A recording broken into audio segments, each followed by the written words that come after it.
Wanted to check in. If anyone's ever seen that Bill O'Reilly clip, it's kind of an infamous YouTube video that says, "We're doing it live." That's exactly what we're doing right now. Anyone know the clip I'm talking about? um, yep, Tyler knows.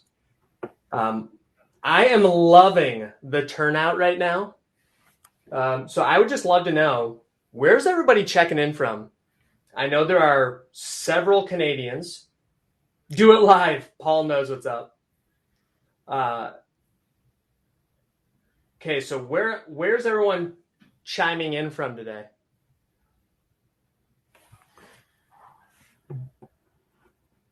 Frozen Canada. Yep. Melissa's here, my fellow Clevelander. Excellent.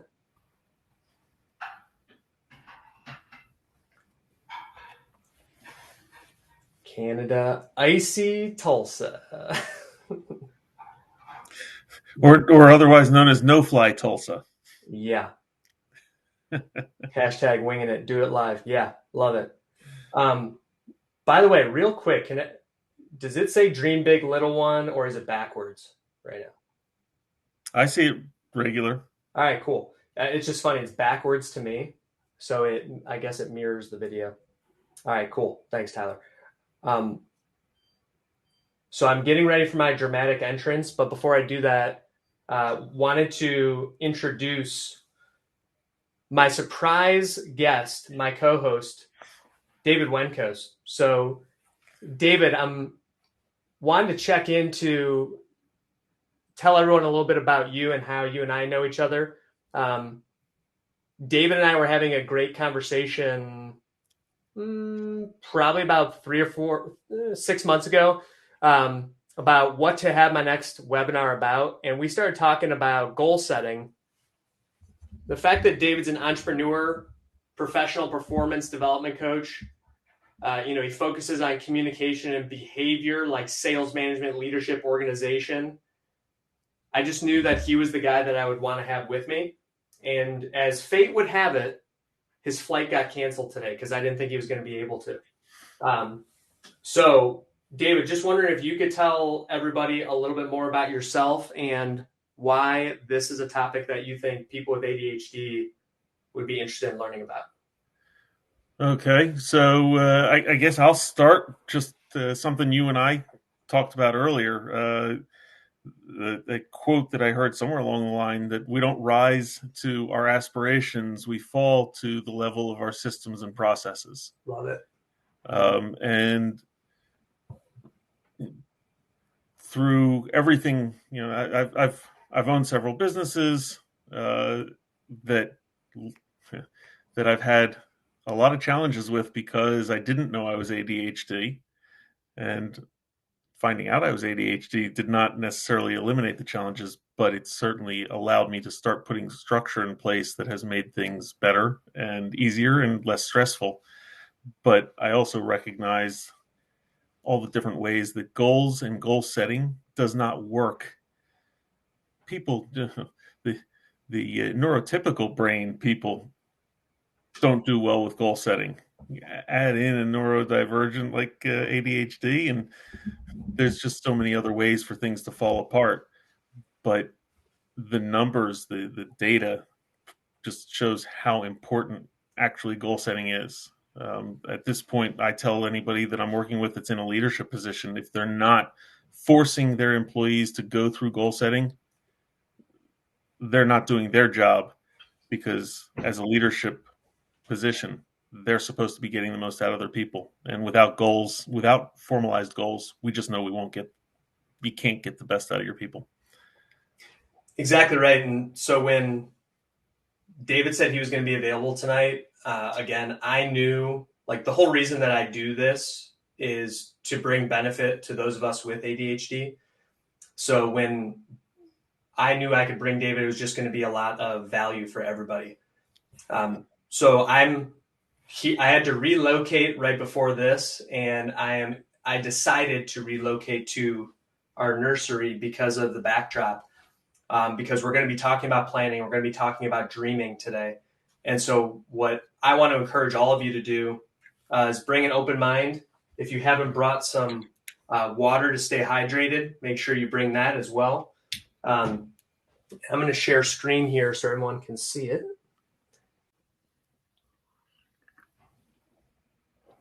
There we go. So today, this is the monthly webinar series, and we are, for those of you who may not know me, you may have seen me on TikTok, you may have seen one of my other fellow content creators put something out about this event. Regardless of why you're here, I want to start with, I'm going to say first things first, congratulations on doing the hardest part. And the hardest part is actually showing up 80% of the time. So all of you that are here, my goal is to squeeze every last drop of value out of this for you so that coming away, you're going to have very tangible things that you'll be able to utilize. And you'll be able to find ways to set goals that are going to be a lot easier than maybe ADHDers like us think it is. So now I'm just dealing over here, of course, with my remote, which is deciding not to work. There we go. Introduction. So I saw some of the people that are here, but I want to know, in addition, I have a couple of questions, like what is everyone looking to get out of this event? So what got you interested? You may be used to me seeing me on TikTok. You may be used to the 15, 30, or 60-second snippets. But today we take a deeper dive and we go into some content that I know is going to be valuable for all of us who may have either fallen off the wagon when it comes to the New Year's resolutions we set, or maybe we didn't ever even grab that wagon on the way by. So I wanted to check in to see what's everyone trying to get from tonight. What do you hope to learn?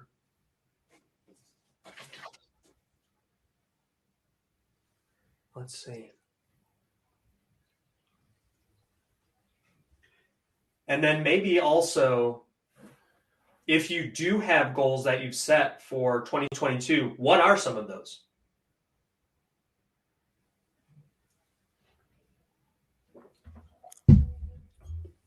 Okay, so Brett says looking for ways of being consistent, having concrete goal setting actions, tools that I can use. And I'm going to jump in. I see Paul saying, something that goes beyond stereotypical advice, and I think we're going to be able to bring some of that. The one piece that, unfortunately, fortunately, whatever you want to call it, that's going to fall to, yeah, we've heard that before. It's going to be the action. There's going to be awesome stuff that you're bringing. I've already seen, Ryan, and I hope I can add some pretty good value there also. So everybody should be able to get off with some good ideas and some good thoughts. But it's going to be deciding on, I'm going to do this, because the intent doesn't get it done. For anyone who has worked with me as a client or seen some of my content, you know that I'm all about the action. What is the commitment that we're going to make? But as somebody with ADHD, I know how sometimes our intentions don't always match our actions. So today we're going to work on specifically some ADHD challenges and what you can do to work around that. And David, thanks for keeping an eye on the chat. I know I have several members of my team that are on today that are going to be answering as many questions as they can rather. And if I don't get to you, there's going to be a lot of activity times, and there's going to be a break as well. So we're going to do our best, David and I, to really handle these questions. So I want to talk a little bit about, too, like I said, congratulations for showing up. The things that you'll need for today. If you don't already have it, grab a pen and paper or whatever it is that you're going to be taking notes down with. And I always say some water as well, because I do want you to come away with tangible items.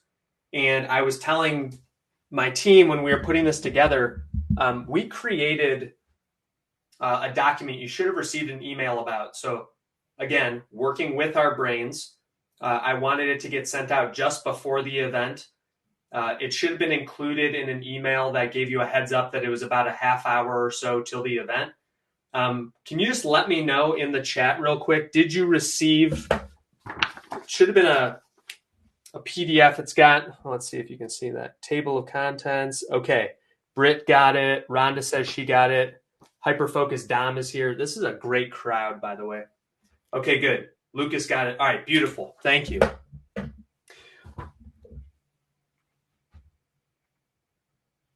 So I want this to be interactive workshop. So active work.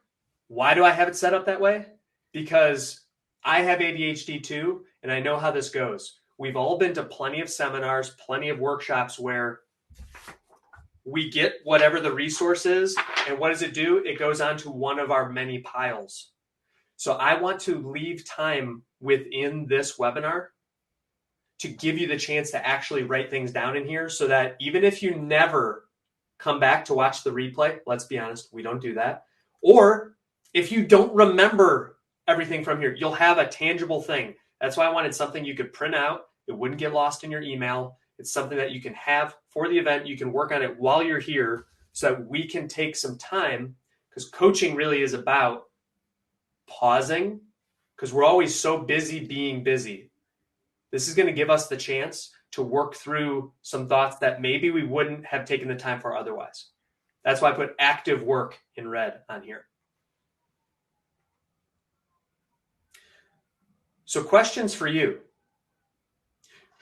I would love to know, what is it about goal setting that attracted you to the event? So I know some of you talked about your struggles, but what are the things that maybe you haven't been able to do? Areas where you felt like you've fallen short in the past that you'd like to learn what you could do to get in charge of or get on top of?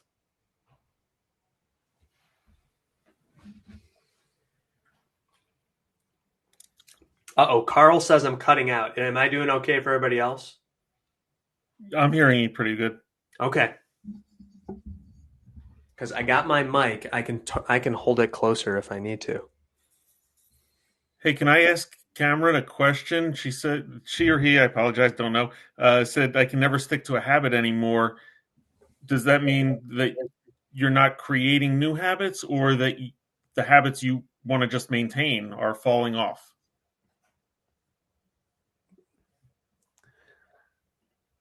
No, do not open the map. my map is opening. It's classic. That's a good question, though. What is the answer, Cameron? What is your answer?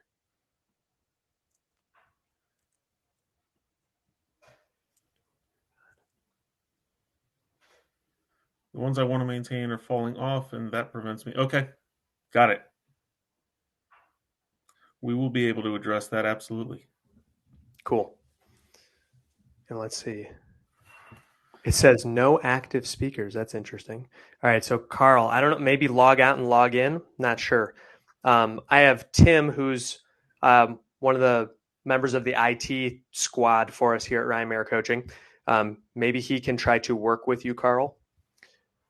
Okay, but I also want to know, and this actually gets into the PDF. So you can check this out. This is on page 2. So this is our first interactive activity. I want to ask, what would you do if you couldn't fail? And let me know if you're able to see this on page 2. What would you do if you could not fail?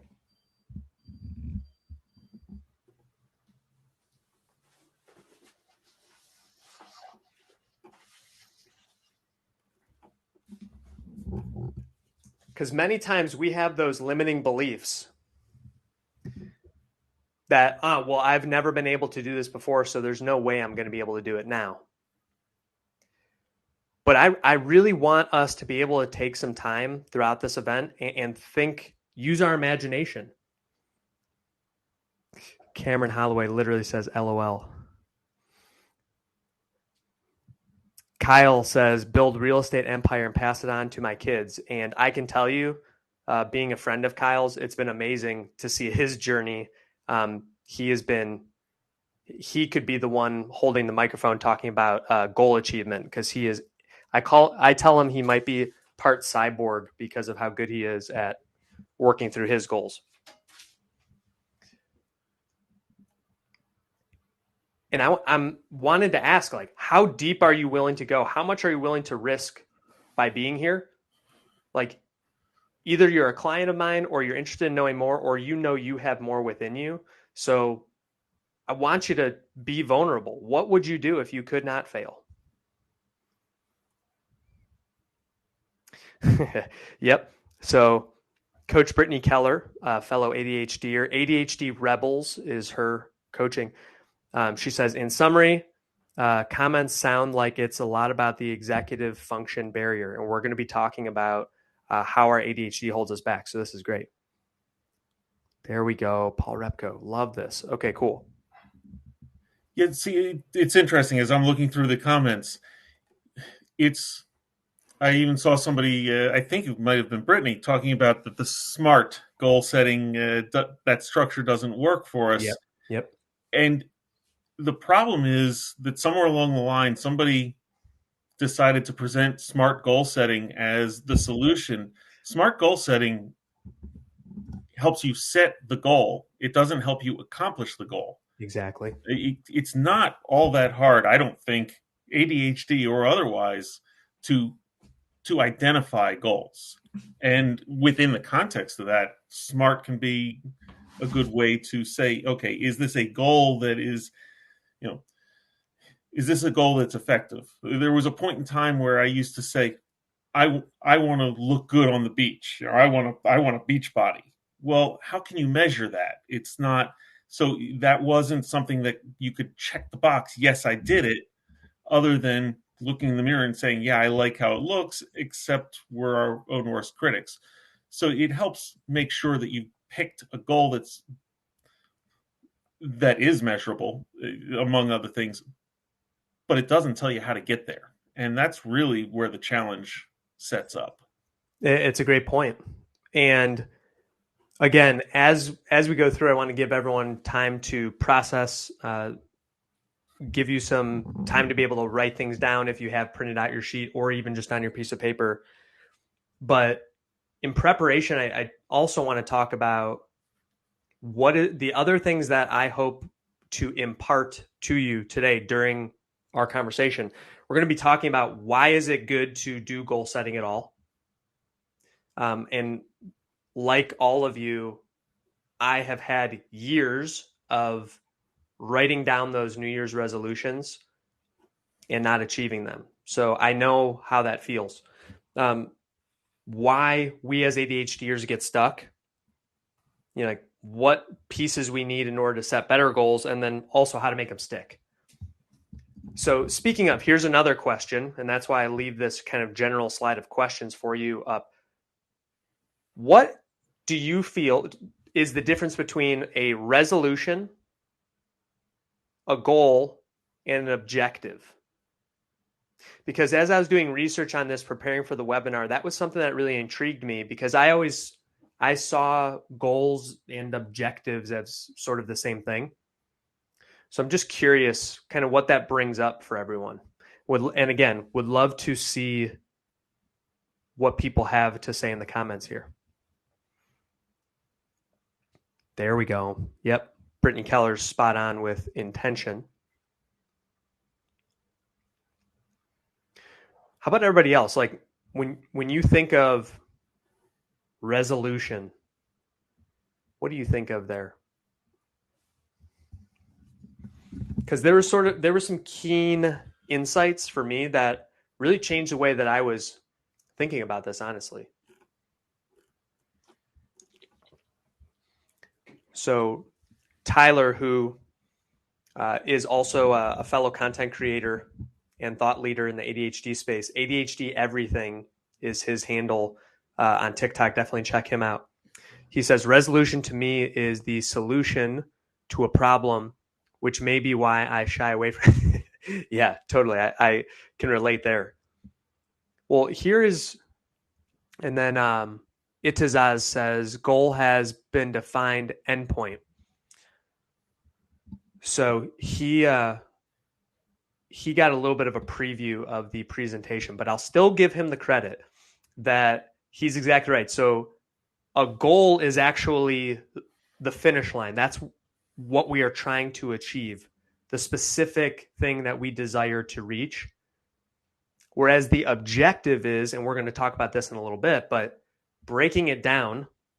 And I know, trust me, I'm going to avoid all the just break it down into smaller steps. But the objectives are how are the stepping stones for us to get to that bigger goal that we set. And the resolution is I resolve to do something different. So when David just gave that great example of the beach body, that is a resolution. Or I want to lose weight, or I want to be healthier, I want to make more money, I want to make $1 million a year. Okay, like that sounds great, but where are you going with that? How are you going to make that more concrete?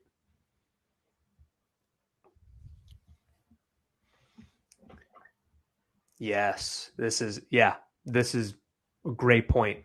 So Tyler chimes in here. For too many of us, having the negative association with the failure to complete a task and then the guilt and shame. And I'm so glad that Tyler brings this up, because that is exactly why I put on this event, was so that we can get some encouragement around the momentum that we can build with some of these techniques we're going to be talking about. And it looks like, yeah, go ahead. Go ahead, David. Cameron just said basically learning to set the systems and the habits toward those goals. And I think what's that? Confucius, we make our habits and then our habits make us. Mm-hmm. Confucius has something similar to that. And absolutely, it's, the GPS doesn't say, okay, you're there. It provides, you've got to tell it where you want to go, and then it provides turn by turn, and you can't make the second turn until you make the first. And so we've got to figure out what that first turn is, and just drive the street you're on. Don't drive the highway that you're going to get to. And to Cameron's point also, about habits. So I heard a great quote. This was the first time I'd ever heard it this morning, from the spiritual director that I work with. His name's Brian Metzger. I don't know if he was going to be able to make it tonight, but he and one of the other gentlemen that's in a men's fellowship group that I'm in, named DJ Granberry. I think Coach DJ's on here somewhere. But he says your habits will become your habitat. And I'd never heard that before. And I really like it, because the lives that we live out in our natural habitat, like they are based on the habits that we have each day. And let's see, Britt says, don't know about you, but sometimes becomes a self-fulfilling. Yeah, that sometimes becomes a self-fulfilling prophecy for sure. Biggest fear is failing. That's study after, there's been a ton of studies. The biggest reason people don't write their goals down is because it makes it so concrete that we then can't avoid acknowledging when we fail. And so, well, if I don't write them, I don't have to face that as much. And, that, God, I could go down a path that I'm not going to, because it would just crush the time we have together. But we need to be able to recognize that failure is not the opposite of success.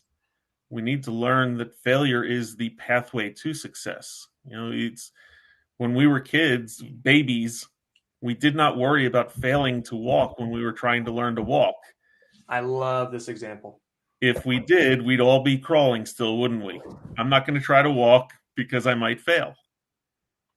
And, we got up, we fell down on our face. We got up, we fell down on our face. We got up and we didn't fall quite on our face. And then we didn't fall quite as hard. And then we didn't worry about it. Our ego wasn't attached to it. We didn't think that falling had anything to do with our value. And there's nothing that we're proud of in life that we didn't have failures leading up to it. So don't worry, there's going to be plenty of time for us to talk about how challenging our brain wiring makes it for us to achieve these goals. But first, I'm trying to stay in positive town for a little while. around what we can do to build up some momentum. So this is the part that really gets me fired up. And I actually did a video about this earlier today. What is your why? And I know Hyperfocus Dom is on here, another fellow ADHD coach and content creator. We have a lot of deep discussions around motivation.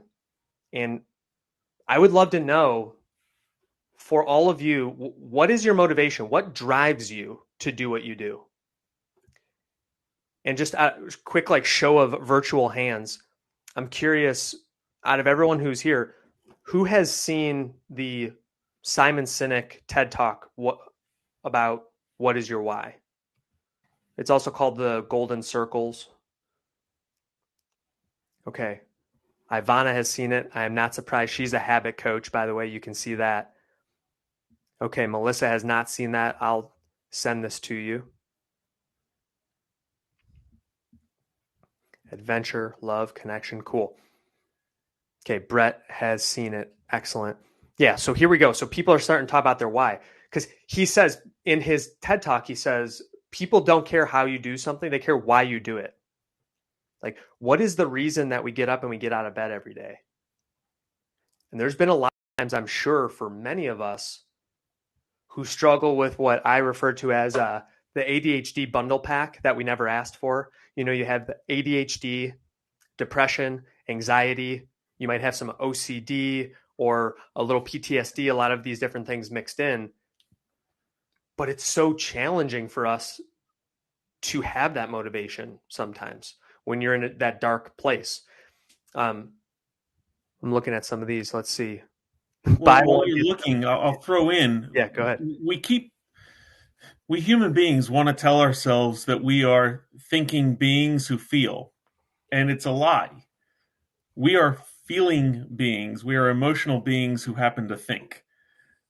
And that's why what your why is becomes so important. I spent a large part of my early professional life in the automotive industry, selling cars. And it used to be, as far as I knew, the way to sell safety. This has a 5-star crash test rating.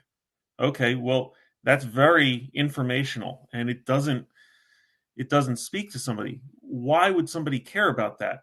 Well, because I'm a parent with 2 young children that I'm going to put in the car, and there are idiots out on the road who might T-bone me no matter how careful I drive. And I want to know that I'm putting my children in the safest place possible because I don't want them getting hurt. Well, that's emotion.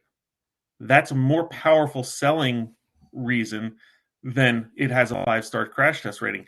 And that may be sales, but that's how our brains work throughout life. So we've got to think about not just what is it, but why does that matter? What does it mean to us? Why is our life different, better, worse, more fun, less fun, more interesting, less interesting to us? And I've also heard it put this way, that emotion creates motion. So a lot of times we may deal with anger, whether it's at ourselves or if we're having some challenges regulating our emotions because of our ADHD. That's going to get us moving in a direction. And I know I've seen a lot of my fellow ADHD content creators or coaches out there express this in some of your videos.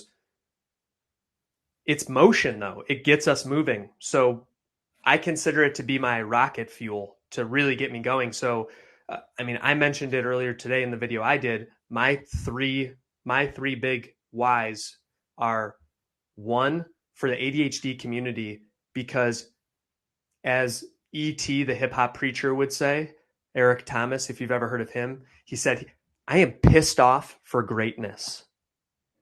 So what I'm upset about is how I have had so many times where I have failed as a result of whether it's the system or being misunderstood or my ADHD, but that fires me up. And so as a result, I channel that to help all the other ADHDers that are out there.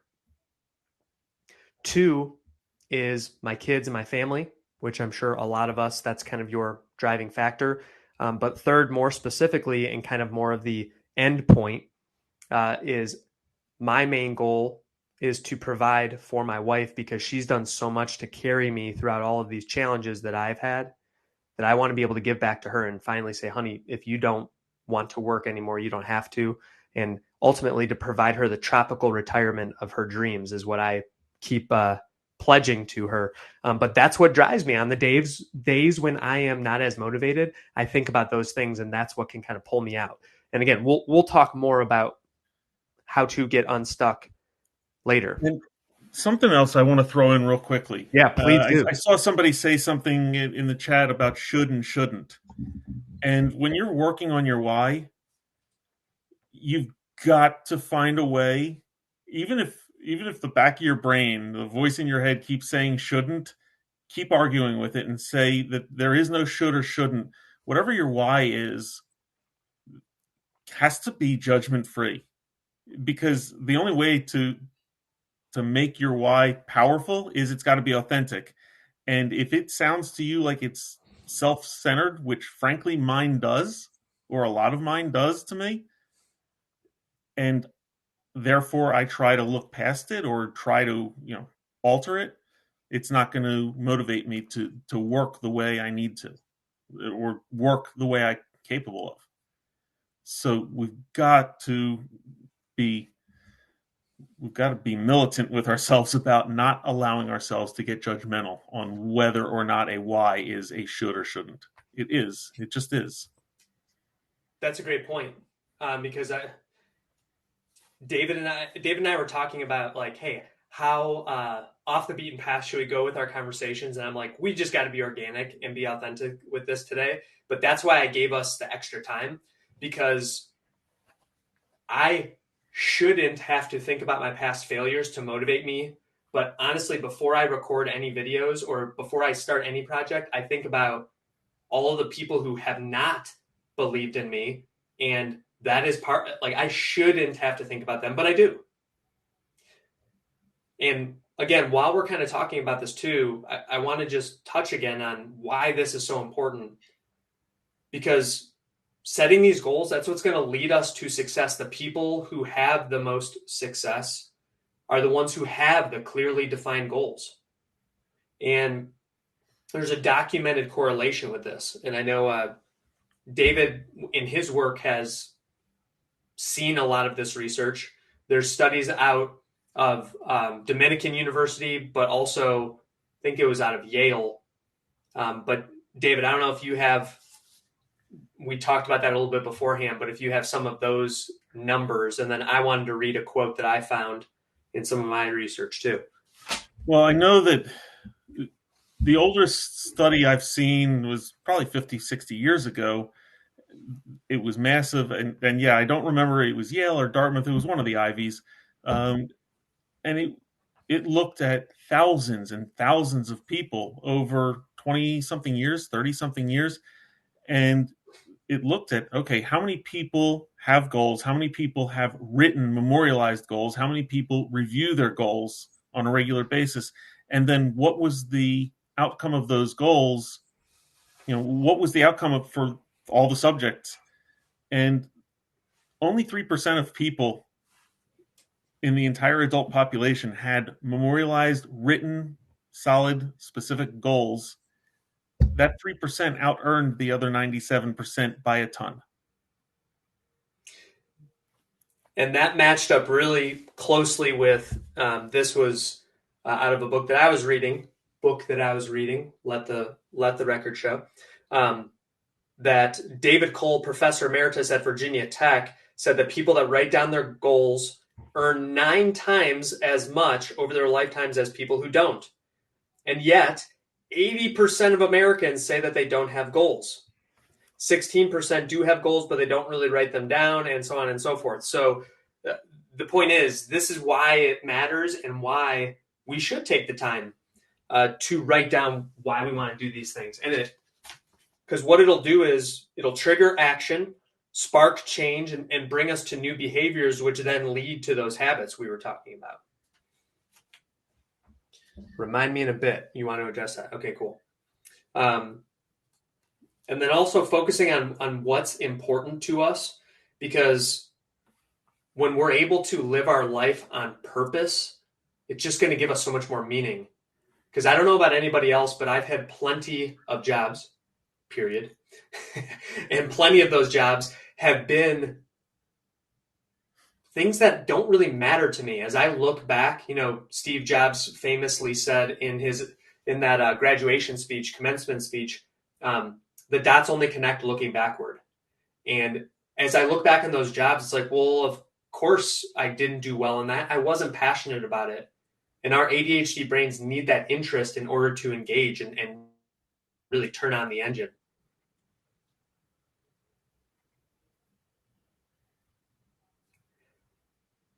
All right, so here we go. Oh, look at Isabel coming in from France, by the way, and she is still awake.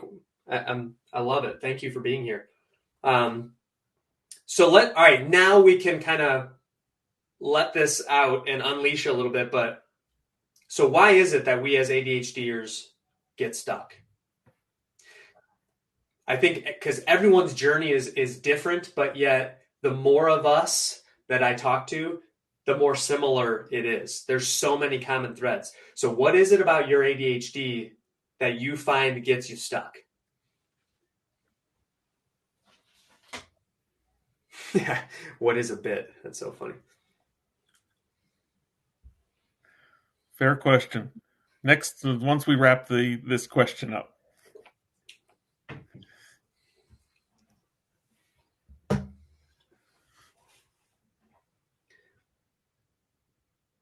The stimulant. Oh, this is great. Paul says the stimulant wears off at 7 p.m. Oof. That is great. I stick with what's easy, and I already learned. Now, Brandon, I'll challenge you on that because I know you and I were texting earlier today, and you're taking some courses that are really stretching you out of your comfort zone. And you even did push-ups yesterday when I challenged you to do it. So I know that you're not always doing what's easy, but you said, I'll do them, but I don't want to do them. That's great.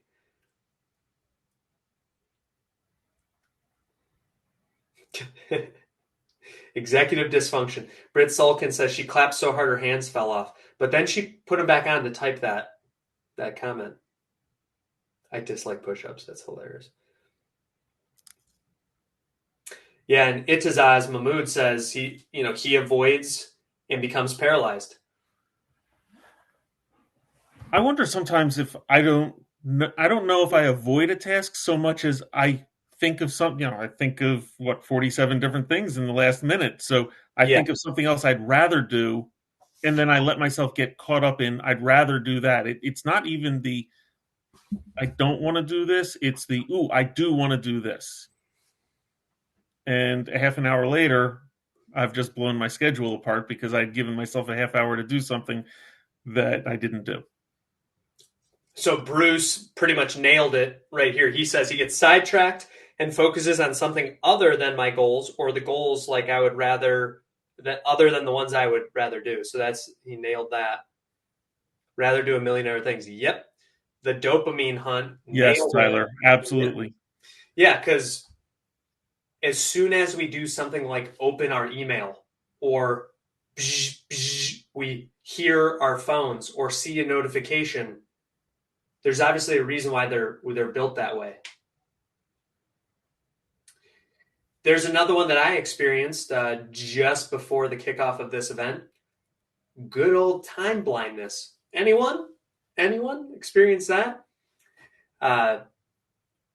There is a reason why I'm having a little technical difficulties because did I practice beforehand? There are challenges with time blindness because I was like, I got plenty of time. And then all of a sudden it's like, it starts in 2 minutes.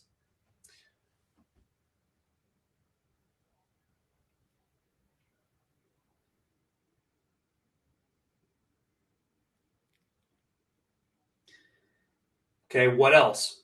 What other things? And by the way, also I wanted to point this out. So on page 6, I don't know if you can see that, but on page 6, it says, why am I stuck? Yeah, like you can see, I'm holding it up back here. Why am I stuck? And a big shout out to Bella, who is on the graphics team and helped me out with this. I say help me out. She did the entire thing, but she did an incredible job on this. So yeah, perfectionism. I put on here just some basic kind of options for us, but perfectionism, overwhelmed, boredom, ambiguity. I heard this great quote that it was the majority of procrastination comes down to ambiguity. Well, wait, what does that mean? We just don't know where to start sometimes. It's like, yeah, we know we need to do that thing, but for example, like David gave that example earlier about, like having a beach body. Like, okay, how do you start that? There's a million directions you can go. So until we get things a little bit more specific, sometimes it can be a struggle. Do you have a thought, David? It looks like you're gonna. Yeah, I do. I hate the word procrastination because I don't think we are procrastinating. I don't think we're sitting there looking at a task we need to do and twiddling our thumbs, refusing to do it. I think that we are drawn off task because it is not motivating to us. And this becomes a little bit of the segue I wanted to get back to what I had asked Brittany to remind me about, which is she had mentioned something about carrots and sticks, and uh, I mentally I picture the donkey with the carrot in front, the stick behind, and from a purely management standpoint, I've trained managerial motivation. Carrots and sticks are both very, very effective for short term impact and horrible for long term impact. Because whether it's a carrot, well, the donkey gets the carrot, he wants another, he gets another. After a while, he starts to get full, and the carrots don't mean anything. The stick, Wow. after a while, his rump gets used to getting beat, and he stops worrying about the stick. It's it's the center point between the stick and the carrot, internal motivation. It's when it touches us and it gets us going. And no, Beachbody wasn't a good goal, but anecdotally, New Year's from 2019 into 2020, my wife and I were in New York, and I saw a picture the next day, that selfie picture that we took, and I looked at my face, and I was not what I remembered myself being. I remembered myself being an athlete, and I had a round face instead of an oval, and I was I was embarrassed of the picture, and it was me. And I ended up, for me, this is not meant as a plug, but I ended up picking up an app called Noom, and it gamified the weight loss. And I lost 30 pounds over the next 3.5 months. And there was no struggle to get going. It gamified it. It gave me tasks, and the tasks were broken down into the bite size. I didn't have to worry about a week or a month or a year down the road. I worried about today. And it was just check these off, and I got these points, or what. I don't even remember how it gamified it. But I didn't do that for the carrots. I didn't do that for the sticks. I did it because I wanted to like looking in the mirror, and I wanted to be able to take a picture and feel like I liked how it looked. And I found that motivation with the gamification to be very engaging, and I stayed on it. So I think this is great. So I guess this is, again, I want to make this very interactive with everybody. What is it for all of you? Like, what would it take for each of you to keep something interesting? Like, how is it going to stay fresh for you? Like, we know we've all tried different apps that fade into the background. We try using a planner, and then that goes away. It just becomes invisible. We have post-it notes, and maybe we don't, we're not looking at those anymore. So have any of you had success with something about how you can keep it fresh in your mind?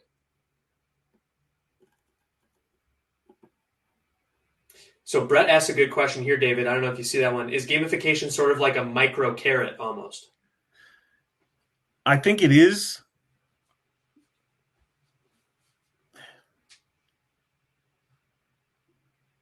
It's a way of engaging. It's a dopamine hunt. Mm-hmm. Um, but the gamification has to change. If it's the same win over and over and over, How many people have on here have tried Wordle? I, I got on a streak of Wordle where I was winning it consistently. I've stopped playing it because there's no dopamine from getting it. Okay, on to the next. So I think the gamification is finding a way that evolves with you, that continually advances. Yeah, and Tyler brings up a great point too, saying new task, new dopamine, and Which is Ivana. a Uh, great example of why us staying focused on our goals is yeah, tough because right. the same old goal, well, that's not exciting.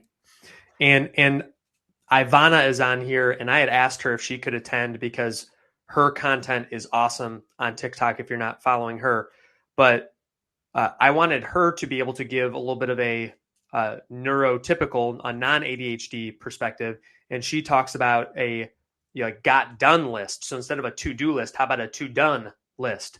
And that's one of the techniques we'll talk about in a little bit. But just to jump ahead to it for a second is I do love reviewing, and I actually do this with all of my clients at the beginning of every call because we have like our working memory isn't always working memory. We may forget about the things that we did well on. So I'll talk about, hey, what are some of the wins that you've had? What is going well in your world? So I think even doing that on a trying to prompt ourselves in some way of what did we do well today? And to David's point, like with the Noom app for him for weight loss, that worked. But you have to make it your own. So, none of what we're going to say today is like, this is the formula. It's just these are ideas that have worked for some of us. Somewhere along the line, one of my mentors, when it came to training, said that it's very rare that great training is going to be an, oh, wow, I've never heard that before. It's more often going to be, oh, yeah, I lost track of that. Oh, yeah, I forgot that. Oh, yeah, I, oh, yeah. Um, so, it's, I want to comment on what Bruce put in the chat because this is a core component of what I utilize in my coaching. So he talks about the night before writing down the things that he wants to try to get done the next day. True story. Uh, Early on in my coaching journey, when I was working with my coach, I would come back and I always like jokingly said every one of our meetings sounded like a rerun because we would talk about the same thing. Ryan is frustrated because he wants to get all this stuff done and he seems to never get anything done. And why does this always keep happening? And coaching is just about powerful questions. So he asked, speaking of gamification, he asked me, so Ryan, do you think it's ever possible that you'll get all the things done you're trying to do in a day? And it just hit me right in the face because I was like, wait, no. um, and he said, what if you could just lower the bar for yourself just a little? Because he knows that. So like, I played baseball growing up. He's like, you're a baseball guy, right?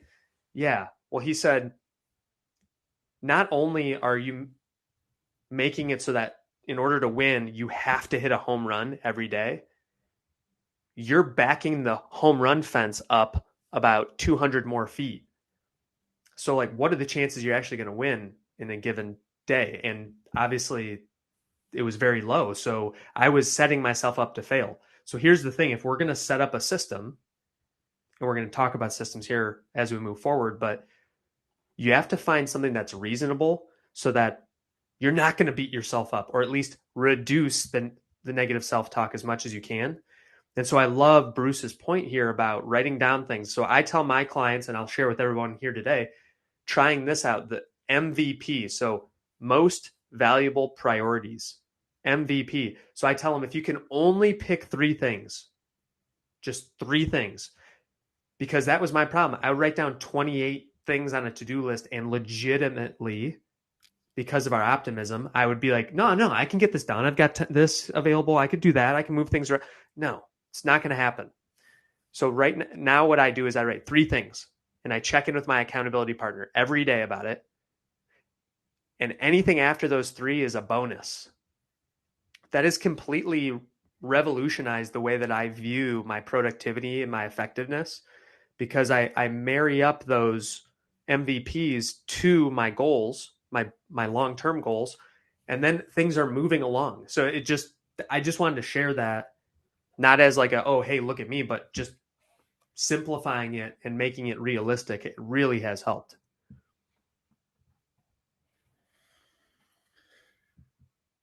The famous MVP. Yep. Isabel knows all about that.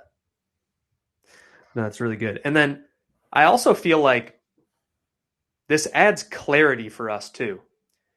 Because again, back to that point, and I realize what David was saying about procrastination, it could be more of avoidance. And I feel that can avoidance from ambiguity. So it's basically like I am avoiding, like if I'm going to bring up one of the other bad words. Lucas earlier said like it's a dirty word, but taxes, for example, bum, bum, bum. But it's like if someone says like, do your taxes, like, well, what does that even mean? And regardless of what country you're in, I mean, you're like, what does it mean? Like, how do I just do my taxes? So that's just, I always give that example because it's so overwhelming to think about. Like, I'm just going to avoid it because I don't even know where to start. I really never want to do taxes. Yeah, exactly. And then also, I think it helps to break out of, like, I wrote this down about the tunnel vision. Like, Ned Hollowell has that famous quote of his from Driven to Distraction that for ADHDers, in our brains, it is either now or not now. So this allows, when I write down the MVPs or we write down these goals for ourselves, if we know what targets we're aiming at, it kind of goes back to the analogy that David was saying earlier about the GPS. Like, unless you put in a coordinate, it's not going to be able to tell you where to go.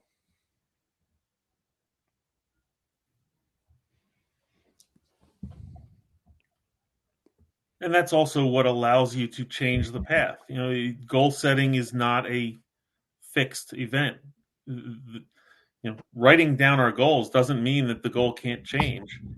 The goal should change. Sail a ship towards a destination. If the current pushes you off course, you have to adjust your course and travel a different way to get to the same original goal. You've got to change your headings, and every day as things change, we can reevaluate. And we should have goal evaluation weekly, daily, weekly, monthly.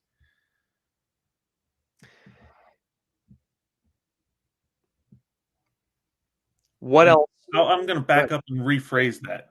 All right. It is a good thing. I don't want to use the word should. I don't, get that word out of there. But having goals doesn't mean that they are fixed in stone. The path doesn't have to be fixed in stone. Thankfully, I do know my material well enough that I don't rely on the slides, but this is just like such a great example. I mean, where do we get stuck? Going to the next slide, apparently.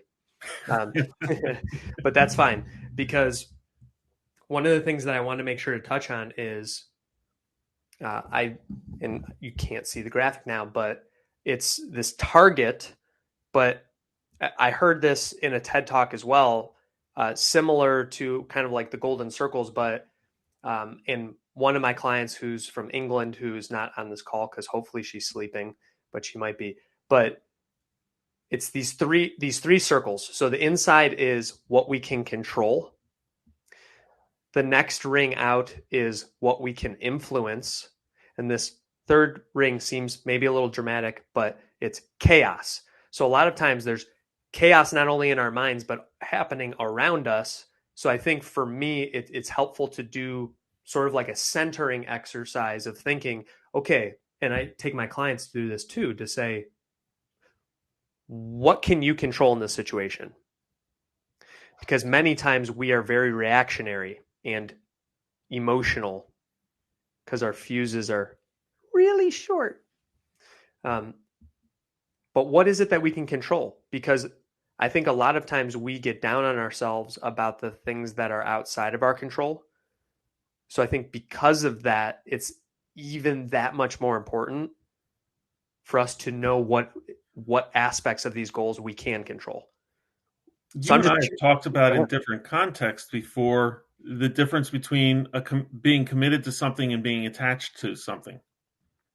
And, I find that one really powerful, that being committed to something is I'm going to do what I can within the context of reality to make something happen. I'm going to do all I can to make that occur. Being attached is that outcome has to happen whether I have control of it or not. And if I do all I'm committed to, even if the outcome doesn't occur, I know I did all I could. If I'm attached to an outcome, I'm setting myself up for some serious letdown, because things that I don't have any influence or control over are going to impact my own self-evaluation of success. so the next part is let's take aim at some of these things. Um, so on page 7, and if you don't have this printed, it's fine. But I put 4 targets on there. And it's just a place for us to brainstorm, to write down ideas. But I would love, again, I was explaining this to a neurotypical person coming into this webinar, that the person was saying to me, well, we're going to send this to them afterwards. They'll have it. And I said, no, you don't understand. For us, many times, this is the moment right now.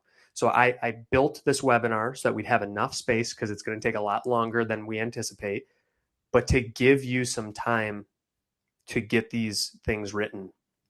So I want to know, can we start building some goals for you today? And if you're up for it, and if you're willing to risk that vulnerability and transparency, put it in the chat. Like, what is something that you want to try to do? And we're going to continue building on this as we go along about what other components you can kind of bolt on to this. But I really want you to think about, what is it that, if you're upset that you are falling short, or there's that limiting self-talk or limiting beliefs, like, what are the areas that you might want to improve in? And if you need help setting the goals, like, that's what we're going to do here today. And that's why I want to give everybody some time. So what I'll do is we'll just take a few minutes, and again, just let's light up the chat here. And Ivana, if you're on here too and you have other ideas, I would love to know what people's goals are and what steps you can take to get there too. And then we're going to add in some more emotion to get it in motion. But David, do you have any other thoughts as everybody's getting into that exercise? All kinds of zillions of them. Just trying to parse them out. As I'm looking through, it feels like as I look at the comments, it's okay. Once we set the goal, how are we going to stay focused on it? How are we going to avoid the fear of failure? It feels like those are the two that are the most significant issues, based on what I'm seeing in the comments and what I've seen just in general in life and what I've seen in the mirror. I'm loving And I'm loving Brandon's in there, by the way. The time freedom. Time freedom. That's such a cool concept. I love that. Okay, here we go. Would love to get, like, again, everybody's feedback on this, because Cameron asks, what if you want to work towards a goal but you're not passionate about it? Like, I need to edit my copywriting portfolio so I could start pitching to people. So I have some thoughts, but I'm curious if others would have ideas there. So I want to go down the line and get to the ultimate whys. I just want to keep on Cameron. I want to keep asking why. Why do you want to start pitching people?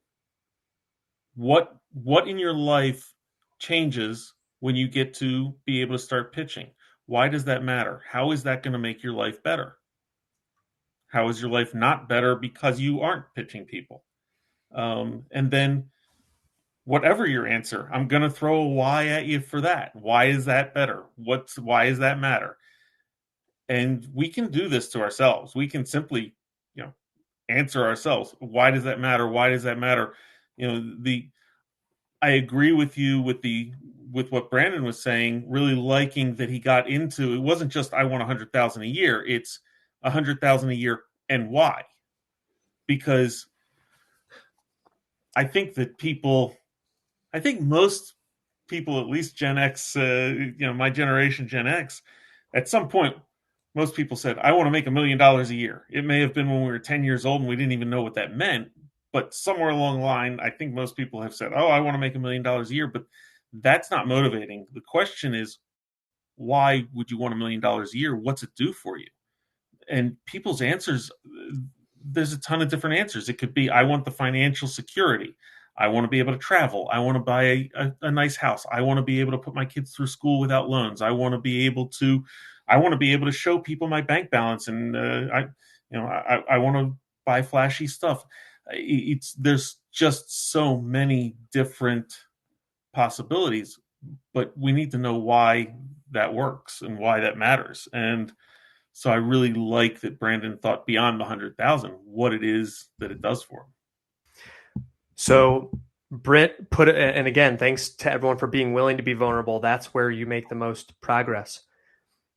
Make 100K per month, because that is the amount where I can quickly pay off debts, live the lifestyle I want, and save appropriately. So here's my question back to Britt. And again, this is all just open forum here, but how do you make that 100 or that 10K a month?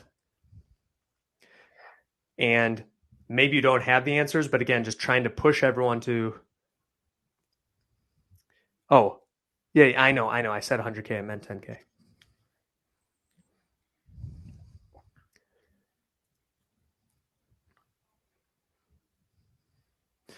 And Tyler says, again, not a numbers guy.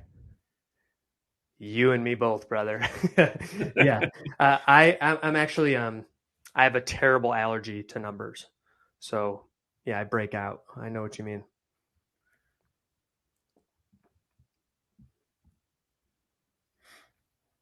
And the only reason that I'm pushing both of you on this, not only because I know that you can handle it, but also because,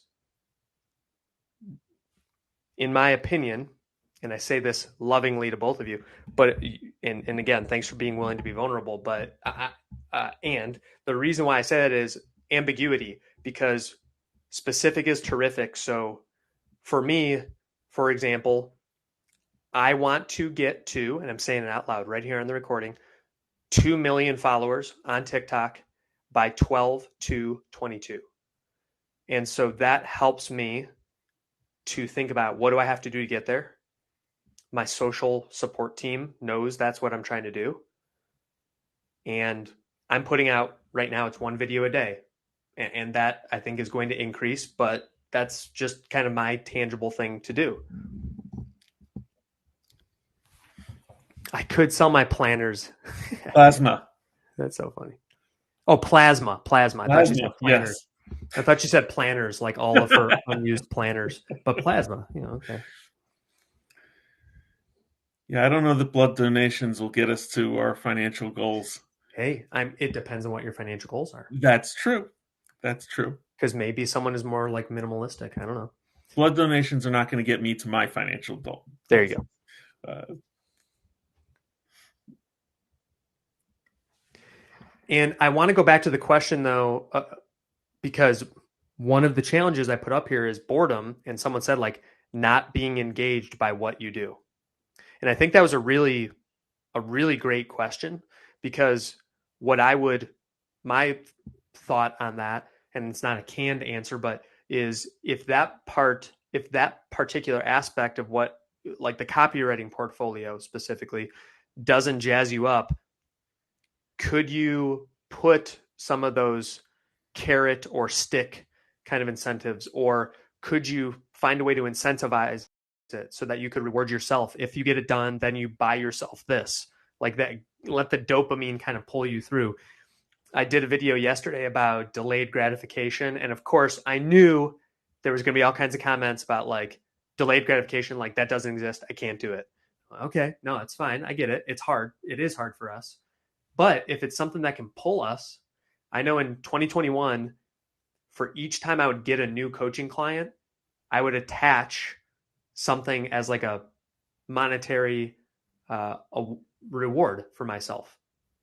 So yeah, it's just an idea of, if it's not that, maybe there could be something that is like you can have a passion outside of that boring aspect that could maybe light you up, get you excited, and have enough momentum to kind of carry you through doing that task. I don't know. It's just an idea. I know. Delayed gratification. Let the dopamine move you.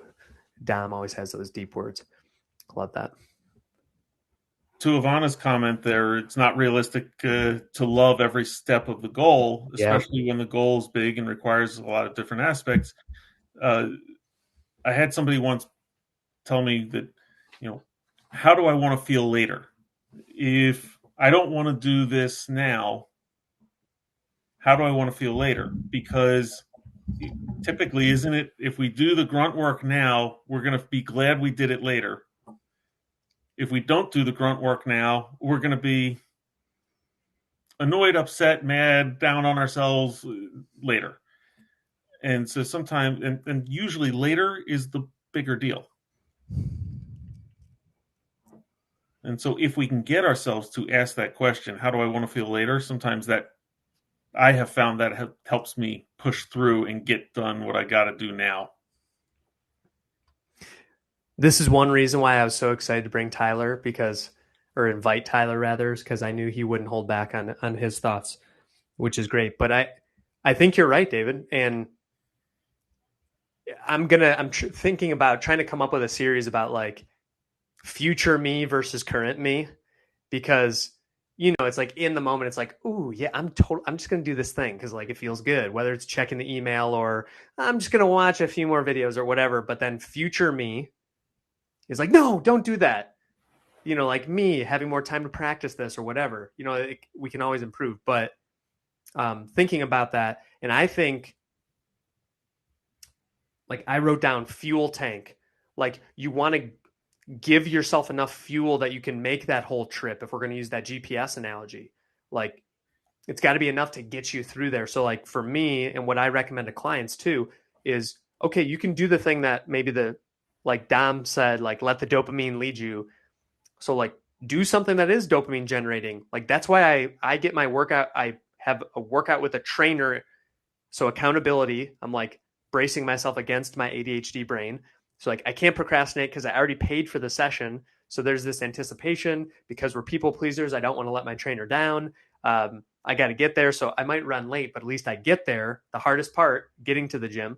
So then I do the workout, and then, oh my gosh, it's like unlocking our brains when you come out of like most people could say, like, you've never had a bad workout. Like you come out, it's like, oh, like ready to take on the world.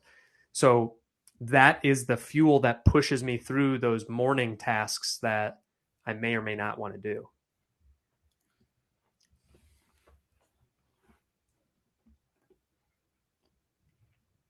Reframing also, like I'm thinking about both the idea of doing what we don't want to do and the delayed gratification. Reframing it to, okay, if I'll pick something that's just caricaturish for it's easy. Yeah, I don't want to. I want to cut down on my sweets, and I want to, I don't want to eat anything that's sugary sweet today. Well, that's not going to be fun per se, but if I get to the end of the day and I go to bed and I think I made it through that day and I didn't, I can celebrate. That's a victory. There's an opportunity for me to take a perspective as there's a dopamine shot for I got through that.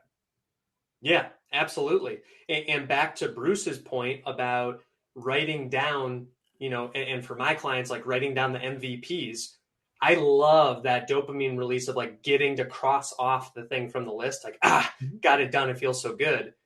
And so, yeah, like pushing yourself through it, I think is a really good thing. And why we get stuck, and you'll see on page 6, if you're looking at the worksheet, I was asking some of my clients in my group coaching session, like, what do they use to get unstuck? And along with some of the other things that I utilize, I thought these were some really good ones. And again, I know the very first one, people are going to probably roll their eyes about meditate. Um, if you YouTube, there is this one that's a 1 minute meditation that I really like, and I sometimes open my calls with it. Um, you are safe, you are protected, you are loved, or something like that. That's how it ends. You are safe, you are happy, you are no, something like that. Anyways, it's 1 minute long. So like even I can meditate for 1 minute, especially if it's guided. Um, but then you'll see some of the ones that I have listed on here. Music. There is absolutely an emotional connection to music, whether it's to get you fired up or to calm you down. Um, Sharing struggles. The thing that has been the most moving for me, both on social media and also in my group coaching sessions, and many of you are on here, like I get emotional even just seeing the names of many of the people from my group coaching because I've grown so close to so many of them. And I, of course, have that. I'm thinking like, oh man, I hope I'm providing value for them. So I'm asking them, hey, is there anything else you want to talk about? Am I helping enough? And they say, hey, just being here with other ADHDers and knowing that I'm not alone, that is that is helpful for me. That motivates me. One of my clients who is on here uh, said that he was having just a really dark week a couple of weeks ago, and he said the thing that brought him out of that darkness was knowing that he was going to be on the group coaching call with the rest of us later that week. And so to know that connecting in with a community of people who understands you can help that much, that goes right into Tyler's point about accountability. He talks about his wife and how much she's helped him. If you don't already have an accountability partner, find one. I put it right on here. And if some of you don't have an accountability partner, like, hi, I'll be your accountability partner. Um, there's something so powerful about having someone else who is supportive yet neutral, like wanting to support you 100%. So if you don't have a coach, you can find an accountability partner. So the person I check in with is a friend of mine who is a teacher. He's not a coach. He's just a buddy of mine who we both try to help each other to reach our goals. So just curious if any of you have, just like I would love to see in the chat, who has accountability partners that they work with.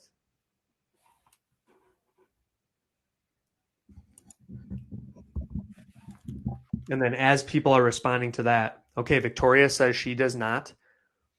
Yep. Isabel has many. Tyler had mentioned that he is very fortunate for his wife. I too am so blessed. My wife is neurotypical. She is like the safety net for me. But I will also say, and this is not a secret, she knows this, that I would much rather not have her be my accountability partner because there's just a strange dynamic.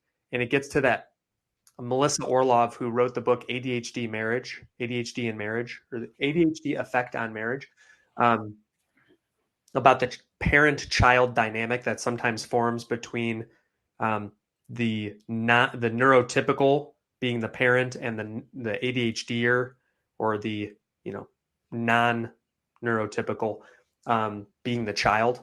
So I just caution some of you on that because it can sometimes be um, not helpful, to put it Well, mildly. Yeah, go ahead.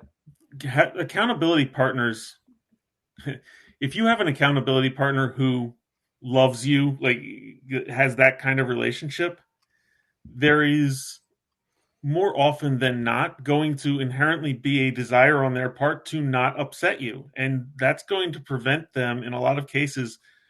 Pardon me, I'm going to use my most natural language. It's going to prevent them from calling you out on your bullshit. And a good accountability partner needs to be able to call you out when you need to be called out. And they have to be able to be tough with you. So it's somebody that cares about you, but isn't so emotionally connected that they are trying to be sensitive to your feelings all the Sure. time. No, you're right. And that is a balance that is very challenging for me to strike as a coach because I do provide accountability for my clients, and that's hard sometimes because I don't want to upset them, but they also, we have to figure out up front, like, do you want that tough love or is it more support? But to clarify, and I think I've never met Tyler's wife, but if she is anything like him, I'm sure that she doesn't pull any punches and doesn't sugarcoat things. Because I know, yes, my wife is supportive. She doesn't want to hurt my feelings, but she's not afraid to hurt my feelings if she knows it's going to help me. Like, hey, you said you didn't want to do that, and even though I'm very sensitive to rejection, it's like, ooh, okay, she's right. It's kind of funny. I don't have one, but I'm accountability partner to others. Yeah, I mean, man, that's the story of our lives, Ryan Edwards, right? Um, that we're willing to help others, but sometimes we need to take our own medicine a little bit, maybe figuratively and literally. So I wrote down here, drink water, eating. These are things that if we do feel stuck, how many times have we been like, man, did I have anything besides coffee and my medication today? Um, so some of these are a little bit kind of like tongue in cheek on the part that says like, how can I get back on track? But honestly, like I would love to have you reference some of these when you do, if you are struggling. Well, and I'll throw in just I. This is a do as I say, not as I do, because I am brutal on myself. I constantly look up and realize I'm feeling really emotionally grumpy, moody, upset for no good reason. Oh, look, it's 3:30 and I haven't eaten yet today because I just got busy doing stuff and never looked up to eat. And I've sugar crashed. I go eat and I'm fine half an hour later. And so, yeah, getting unstuck may be recognizing you gotta take some food in.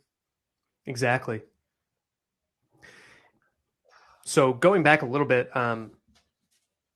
on page 4, like one of the other items I put on page 6, which is like, how can I get back on track, is brain dump.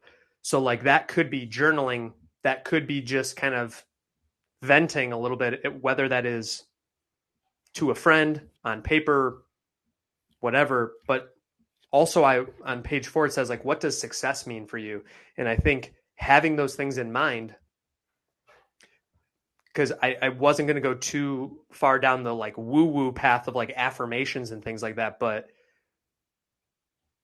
envisioning what we really do want to be. What is our ideal self, our higher self? Can Yeah, we? yeah, go. Can I just say that I hate the idea that we think of affirmations as woo woo. Self talk, journaling, meditation. The science is that we have more than 50,000 thoughts and decisions in a day, and we are consciously aware of, I think, less than 3% of them. And so there is so much that goes on underneath the surface. Most of the voice in our head isn't us. It's recordings from messages we've been given from society or other people in the past. And yet we take that as our voice, and that's where our negative self-talk comes from, is we start taking it as, oh, well, I suck. The only way to reprogram that is things like affirmations, things like journaling, things like meditation. That's where we're going to battle that messaging, because it becomes a volume issue. It's, we have to give ourselves those positive comments to withstand that voice in your head that's saying, oh, you're not good enough because of this, that, or the other thing. So we can start to figure out that's not us. It's so true. And I'm glad that you called me out on that a little bit because I am a huge fan of affirmations. I wanted to make sure people didn't think that I'm saying, hey, affirmations are going to save the day for you. However, I completely agree. It is, it has been an essential component of my success to remind myself, just as I do of my clients, you can do these hard things. You have done these hard things. You are valuable to people. And again, I know I've been kind of calling out Tyler a lot on here, but his videos inspire me so much because he reminds those who might be in a darker place, like, hey, you're valuable here. Like, you matter. And hearing those things, whether they're from someone like another content creator like him or me reading the affirmations, hugely helpful because words are so powerful. Hey, Whether they Tyler, are, you just oh, said in the comments that you struggle immensely with journaling and meditation. And I'll throw a challenge your way. I want you to try journaling the 3-2-1.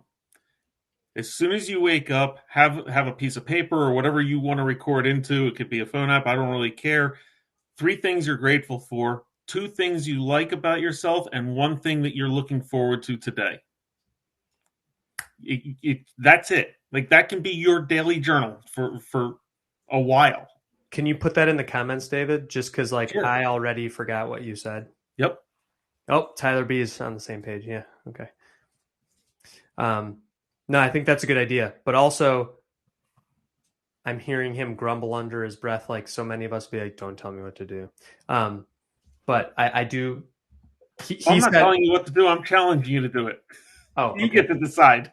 Okay, Your there you go. decision. That's true.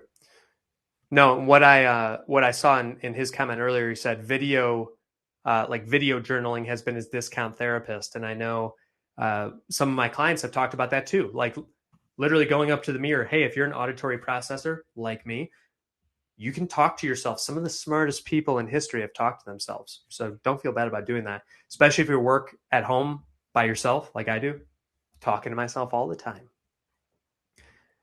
Now, one thing we haven't touched on that has actually been really powerful for me, and this is more of the, I guess it would be more of the carrot than the stick, is something that I have come to refer to as the legacy filter.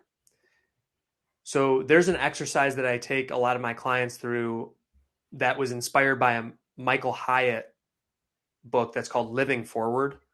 And it's basically you look forward to live forward. And so one of the exercises is writing your own obituary and thinking about what will people say about you.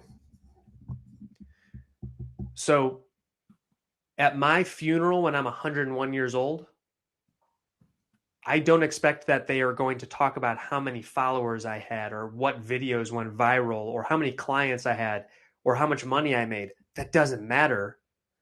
What matters is how you impact people and if you lived a happy life. And so what this exercise is, and why I gave you space to write it down on page 5 if you want, is it's almost like retracing the steps backwards.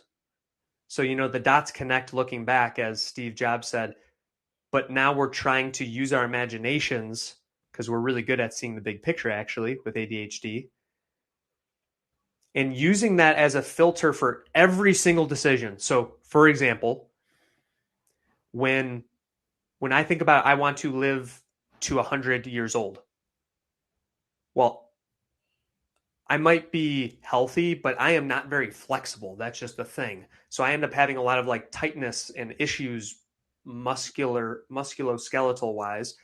So I have a daily habit of stretching 30 seconds. And because I know I'm not going to do it or I don't want to do it, I have an accountability partner for pretty much everything that I know I should do, but I don't want to do. So I actually have like a stretching accountability partner. One of them, two of them actually, one of them who is on this call that I have to send pictures of like my leg propped up on a thing being like, all right, I'm stretching my hamstrings or I'm stretching my hips. And so those are things that like, it's a legacy filter decision because I want to be able to throw my son up in the air or like play with my grandkids down the road. And so to do that, I have to be healthy. And so that's just my personal example, but I'm wondering, could you build something like that for yourself using your imagination? So, just to call out Britt, just because that's one that I could think of, because she said, make $10,000 a month, pay off her debts, live the lifestyle she wants to live. So for Britt specifically, I'm wondering, like, fast forward all the way, like, what do you want them to say about you? What do you want your life to have been? And then how do you trace that back to, like, and again, this is hypothetical, so Britt, I'm not calling you out by any means, but like the next time you're at your Amazon checkout cart and you're like, do I really need this thing? And the dopamine's telling you yes, but maybe your legacy filter is telling you no, because you want to pay off your debts so that you can live the lifestyle you want, so that you can do all the other things. So I don't know, just an idea. Okay, good.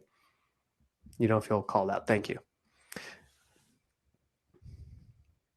So I've been talking a lot, but I would love to know kind of how this is hitting people in the building your legacy piece. And then also if you'd want a few minutes to work on that. Because again, let's be honest, I know how this works.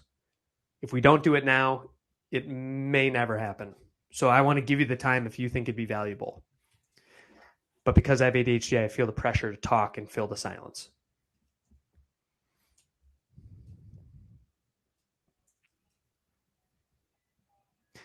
I can't make this up. One of my accountability partners just literally texted me, because I have a Mac. It popped up on my computer. It said, push-ups done.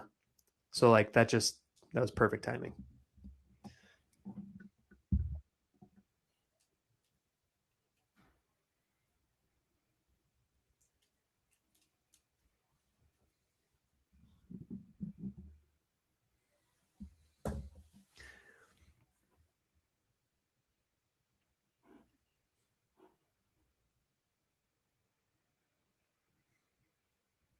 Okay, I'm going to take the lack of comments as you guys are all writing down this important stuff. I'm going to try this right now. I think I can play one of those welcome music intro things. So I'll give you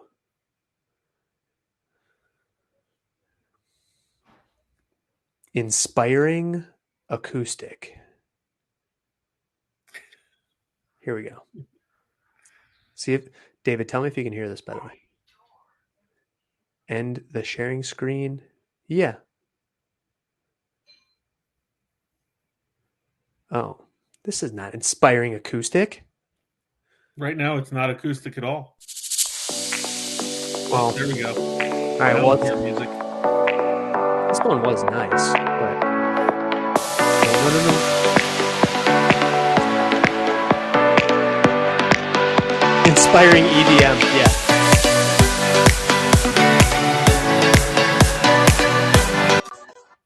Hey, Ryan. Yes. There are a few people asking what we should be doing right now. Yeah. So the idea right now is for you to be writing down either your legacy filter, how do you want to be remembered, or any of the goals that have come to you during this. So from the things you've learned here, and again, this will only be a couple minutes, but I just want to give you the time, 2 minutes to write down, what do you want to accomplish? What's important to you? What's something that has occurred to you during this that you don't want to forget? What's your why?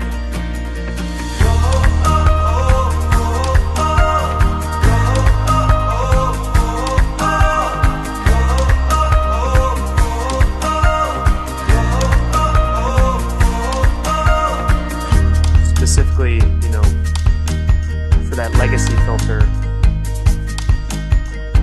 what are they going to say about you, and what do you need to do to get to that?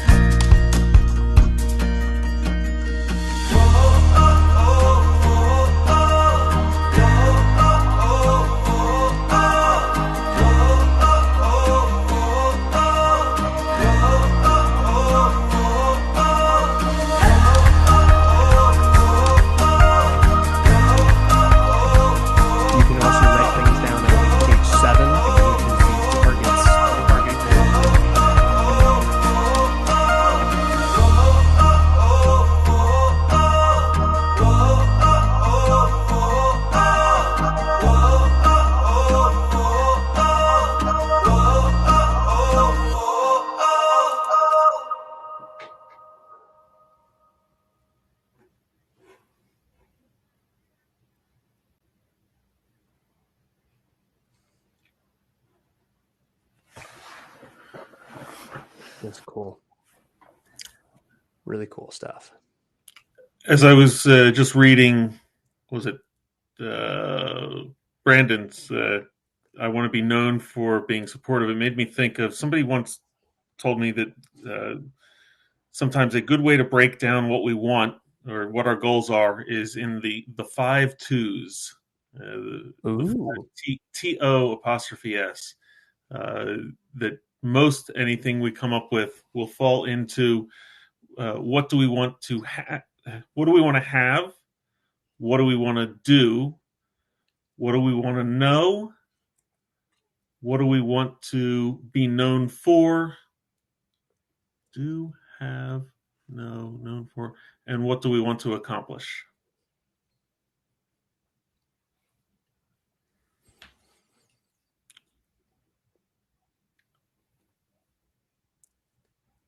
Sharing. All right, here we go. Seeing if I can do this. Nope. Wow, check that's like one of those mirror things. I know. Let's try this again.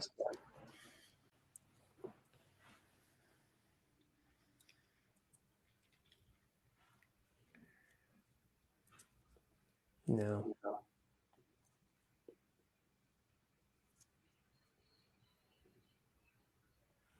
Okay. Ryan needs to work on his screen sharing. It's fine. So what did everybody come up with though? I am super curious to see if there have been any, whether it's like a breakthrough or just ideas that maybe didn't occur to you before.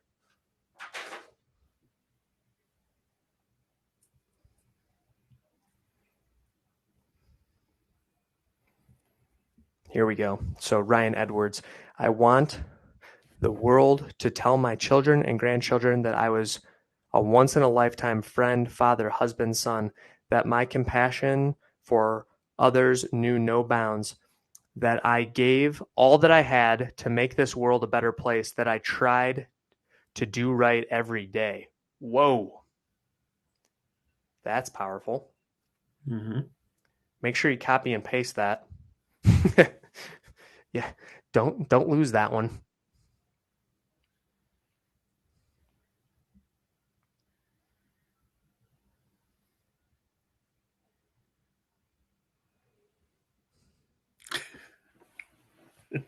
This is really cool. All right, and so now we'll move on to, and look at this, like, yeah, I'm like, yeah, we'll have a break. I mean, we only have 20 minutes left. So I want to make sure we get through some of this stuff. So now we get on to making goals stick. In parentheses, when you have ADHD. So I'm curious, we talked a little bit about accountability. What are some other things, and David, feel free to chime in on this, but I'm just curious from the comments too, what have you found that has worked? You know, I know for a fact that many of you on here are extremely successful. What are some of the things that you have done that have allowed you to reach that, whether it's professionally, personally, whatever? What are things that you could share that would be ADHD friendly? And obviously, like, I'll jump in here too, but I would love to just see what the crew has to say here. But David, if you have something, feel free to jump in on it. Well, I have two thoughts that are coming to mind right now. One, I can't say is necessarily ADHD friendly. It's just hard until you put it into play. I learned it as something called a cookbook, but it's not measuring the outcomes; it's measuring the behaviors. And the reason it was called a cookbook is none of us can get up right now, go to the oven, open the door, and take a lasagna out. It's not there to be done. But if we follow a recipe, we buy the correct ingredients, and we put things together and do the right steps in the order that the recipe calls for, it becomes predictable that the outcome will be we'll get to a point where we can open an oven door and take a lasagna out. And in the same way, it's I'm gonna scroll back to Ryan's. Ryan can't open the oven door and take out a world that's telling his children and grandchildren he was a once in a lifetime friend, father, husband, son. But what are the behaviors that would set up for a person to be remembered and thought of and viewed that way by the greater world? And those become the behaviors that should become our daily, weekly, monthly goals. And if they're weekly, monthly, then we need to break down, okay, what within those behaviors become the daily goals.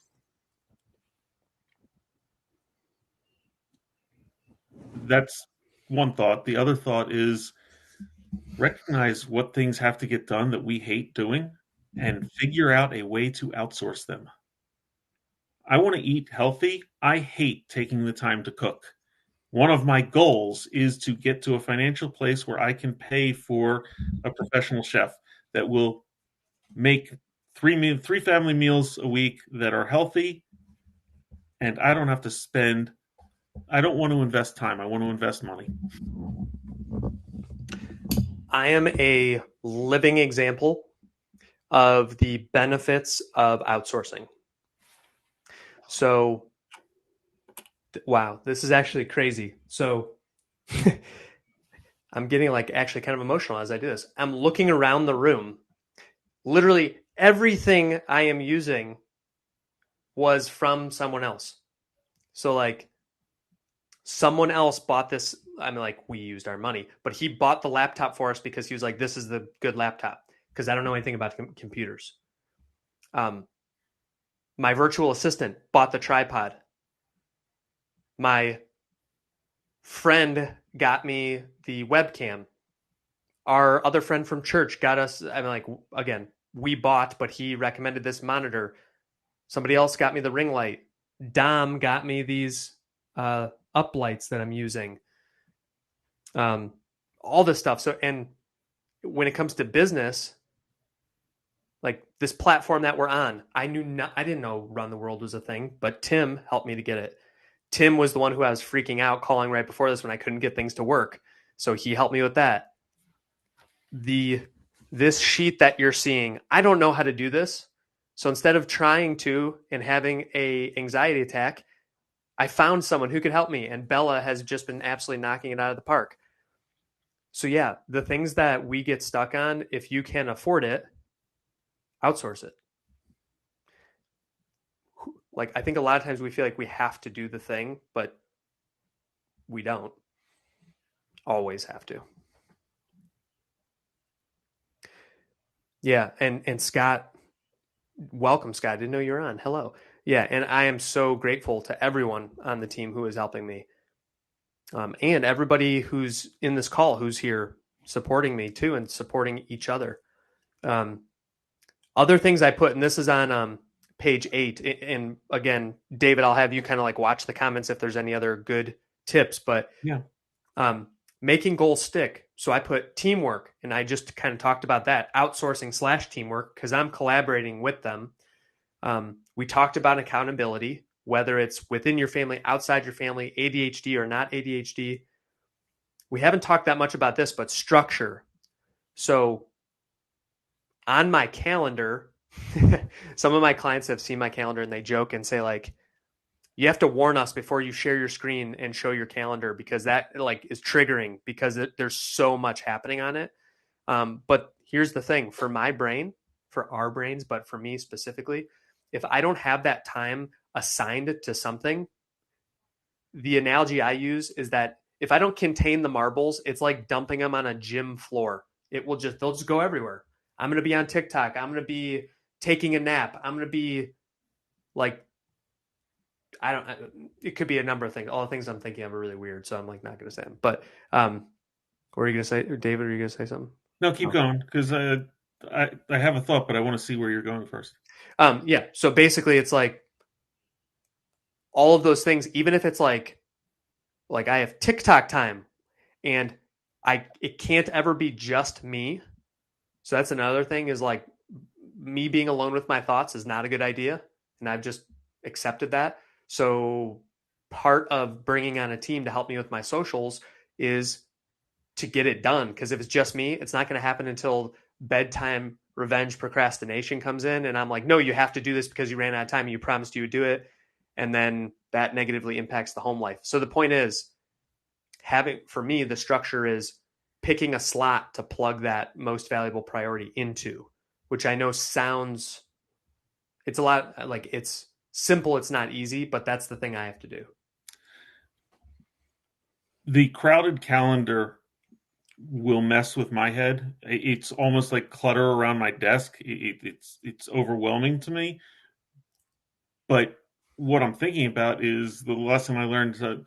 I used, you know this, but I used to be a swim coach, and my most effective practices, I used to call them organized chaos. And what they were was, I understood if I had a 2-hour practice, I would schedule, or I would write a workout that would take 80% of that time, because I came to understand, one, that 80% of the time always expanded. It always grew. There just was slower transitions. There was something that happened. But I also knew that walking in with a structure, then I'd read the team and figure out, we need to spend more time here because this is what they need. We need to throw this whole workout out because it's not the right one for their mood, their physical state, whatever it might be. But I'd adapt. By coming in with structure, I was able to adapt much better. And if I'd come in with 100% stuffed 2-hour workout in a 2-hour time slot, then I didn't feel like I could adapt and adjust because I didn't have time for it. Yep. And I see some really good comments. Like Rhonda says, adding 5 minutes to everything you do for transition time. And Tyler says 15 for him. Yeah. Such a smart idea. I struggle with that still. So I think that is smart, because the one life lesson I hope to pass on to my kids, it is simply this: everything takes longer than you think it will. Like, especially if you have ADHD. And to that point, we've talked about a lot of these things: teamwork, accountability, structure. We'll come back to making it visual, but we've talked about picking rewards, blocking time. Melissa talked about this just a second ago in the comments about kind of like blocking out her calendar. Again, back to my coach from earlier, and it's Jay Perry, who is, like, if any of you know him, he's kind of a legend in the ADHD coaching space. But again, where he helped me was, I was getting very hung up on, well, this time slot is meant to be this thing. And what he helped to liberate me to do is to think more about, what if that time could just be to work on your MVPs instead of like this particular MVP. So like, you're going to do all 3 of them, but don't get too hung up on which one you do. So maybe just giving yourself the grace that it can be a little bit flexible, but at the same time setting deadlines. So like, by the end of the day, I want to try to have at least these 3 things done. Yeah. So does that, anything pop out there for anybody? So, leaving appointment 15 minutes early. Yeah, that's good. Okay, good. Paul, I'm glad that hits for you. So one thing, does anybody actually schedule, like, put a block of time in for transition? Like, actually schedule it, not just leave an empty space, but say. Falcon says yes. Brittany Keller says she will now. Rhonda says yes. That's so smart. And I think Google Calendar, or like iCal, I think they have that capability too, by the way. Yeah, I think I can, even, intellectually, I know that it takes me, that I'm slow on transition, and yet I continually still underestimate the amount of time that it will take me to transition. Without a doubt. Okay, so we're T-minus 10 minutes. So, like, again, time blindness, here we are. It's amazing. But I want to respect everyone's time, because this, first of all, the fact that 30 of you are still here, can't tell you how much that means to me. that this is just so amazing to be a part of this community. This is by far the biggest webinar I've ever had. It's a testament to, if you surround yourself with great people and connect with people who resonate with your content, like anything's possible. But I wanted to offer two things. One is to have kind of like a lightning round. So Run the World offers this thing that's called Pass the Mic. So you can see I'm pretty savvy with this technology. So we can try to see if I can get this to work.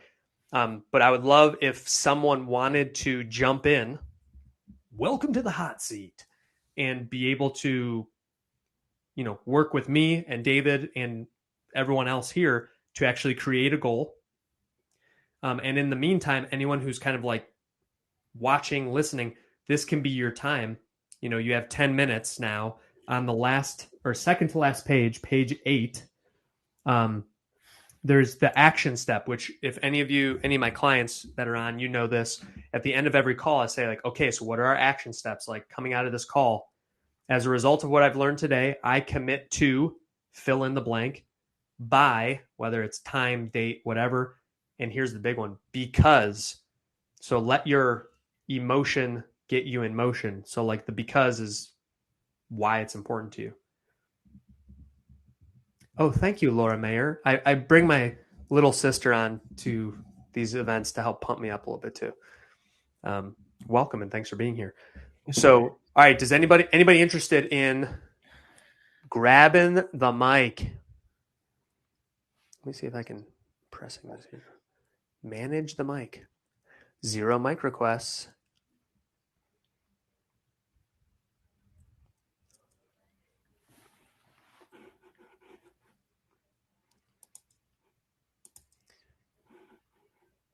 And even if okay, Brandon says he'll do one if no one else does. Awesome. Go ahead, Brandon. I don't see anybody else doing it.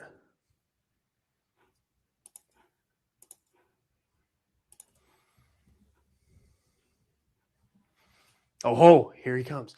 Brandon Robinson wants the mic. Brandon Robinson, the mic should be yours. Let's see. Yeah, Dom says, God bless you, because he knows Brandon's about to get boom roasted. Yeah, roast me. Let's go. Welcome to the hot seat. Oh, thank you. And thank you also for your active participation. Mm-hmm. Sure. So what has been your biggest takeaway thus far from the event? Really all my notes and everything are just on what to do when I want to quit, because I'm real good at talking myself out of pushing through the hard spots. Oh yeah.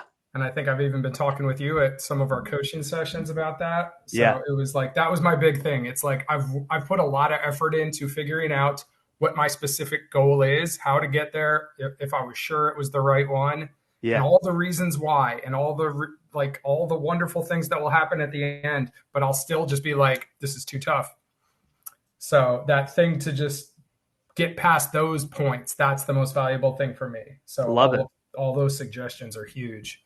Because it's like, I know they're going to happen. So I just, being prepared for them and having a toolkit to get past them. Because it's like, honestly, people with ADHD are so clever. It's just, if you can get past things, you can literally do almost anything you want to do. Amen. Well, what would you like to do, and how can we help you to build that into a goal? It's my main goal has been this stock trading. So I've been working as an animator for 20 years, and I just kind of got bored with it, and it wasn't fulfilling, and I was getting bullied by my clients and pushed around because it's art. People will do it for cheaper. People will work weekends. People will work nights. So it's just, I don't know, it's lost its luster to me. Totally. So I went through the whole process of like, what do I actually want? And it came down to like, I want time off, and I want money to do art projects.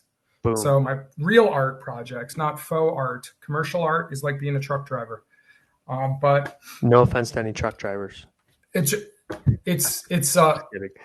no, but it's a thing. You take someone where they need to go. You deliver things for them. It has the appearance. It has this appearance like you're doing art, but you're not the creative in almost every role, except And for the I person would at the top.